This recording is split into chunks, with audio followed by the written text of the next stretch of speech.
দিল পীড়িতের দাদা নিষ্ঠুর বাগানে। ও ভাই কি করো এটি তুমি? কই কি করি? কিছু তো করি না। না কিছু তো একটা করতেছো তুমি, উপর মুখটা গেলে তুমি ভাবতেছো, কি ভাবতেছো কাও তো? তুই যখন সব জানে গেছো গা, কি আর লুকামু? তবে তুই ছোট ভাই, তোকে এই কথা কওয়া ঠিক হবে নি। তারপরেও কই, অত লজ্জা করা দেবো না, আমরাই তো কয়া ফেলাও, কি হয়েছে কয়া ফেলাও। মানে মেলা দিন হয়ে গেল, বয়সও মেলা হয়ে গেল, একটা প্রেম করে পেলাম না। ঘটনা হইতেছে, প্রেম করে গেলি পারি আমার শরম করে, মেয়েদের সাথে কথা বলতে ভয় লাগে। তুমি আমাকে রে বড় ভাই, আর তুমি ভয় করো? কিসের ভয় তোমার? হ্যাঁ এত কিসের ভয়? ভয় আর কিছু না রে।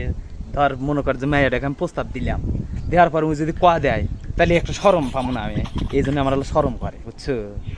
বিষয়টা তো এরকমই হয়েছে। আচ্ছা এর একটা বুদ্ধি আছে, তুমি কি শুনবে বুদ্ধিটা? কি বুদ্ধি, কি বুদ্ধি? ভাই আমার অনেক দিনের আশা, এই আশাটা তোর পূরণ করাই নাকবো, আমাকে বুদ্ধিটা দিয়ে ভাই, দে দে দে। আচ্ছা ঠিক আছে, বুদ্ধি দিতেছি। যখনই মনে করো তুমি মেয়ে মানুষ দেখবে, ঠিক আছে, সুন্দর করে চোখ মিলে তাকাবে, তাই কে এবার এবার দিয়ে দিবে, একবার নগদে পড়ে দেবো।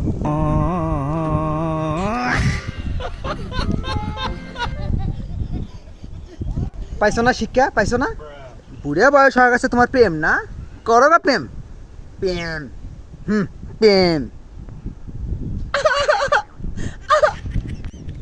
বুদ্ধি দিব না ভালো কথা, তাই এইভাবে মানুষের বড় ভাই বাস দেয়। যা, তোর কাছে মন খুলে কথা কছিলাম, আজকে তো সেই মুখটা রাখলো না।